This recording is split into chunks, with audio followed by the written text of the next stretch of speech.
community input, man. More family input, man. And whatever else that we can get to, encourage our kids not to get caught up in games, man. But Because we've also, lost a lot of life. Cornell, I noticed nowadays when we was coming up, we knew not to act up because it was always a neighbor or something looking, and they would tell on you. Nowadays, you will hear, you better not say nothing to my child. What did you say? They get so defensive when you say something. So you can't, we need to be able to listen when our child is wrong. Listen, if someone is correcting them, don't be so quick to, want to fight,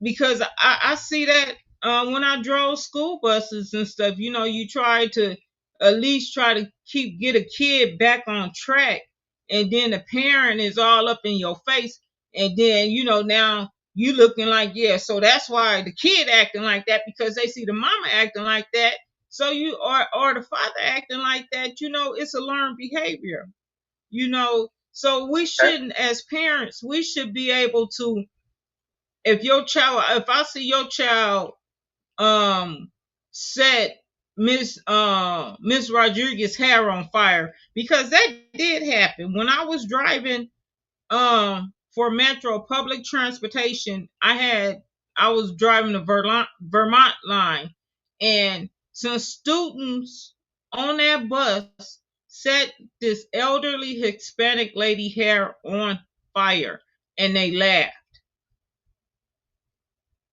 Okay. And that little Okay. lady was so terrified. I was terrified too. But stuff like that, when you see stuff like that, you should be able to tell the child, hey, do you know that could have went all bad? She could have had some kind of hairspray in her hair and just went up like a little Roman candle. But they didn't see it Okay. like that, you know. Okay. Okay. So this is the point to be made, man. Our kids are not taking this stuff seriously, man. They are not taking the idea of staying away seriously, man. They embracing the negativity of the Mhm. gang violence, man. They embracing the negativity, man, of the rap music, the negativity of the culture, of wearing their pants below their butt. The negativity of these, these shoes and stuff like that. They are embracing that, walking around with a gun in their pocket, man. Kids 15 years old. Our death penalty now, man, has risen now to a high percent of having kids on death row, man. Kids. We Start from age 15 on up well on they death row, say man.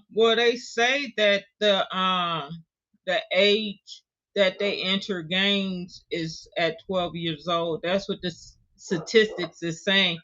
Black Diamond said the streets are giving our kids life skills, but not the kind of skills we want them to have. Okay, thank you, ma'am. And that's a good point to be made. So now what do we do as parents, man? Do we get more involved into our kids' life? Because I know a mother or a father or a brother or a sister would see that their sibling is participating in games because of the way he's dressing, or the way he's acting, or the way he's hanging out with the wrong crowd. So therefore, we as people, we have to start showing more tough love on our kids. We have to go and get him and put him to the side and show him some tough love. Not only that, we have to participate in his life and show him better. And show him that it's a better way. Take him to a movie or something.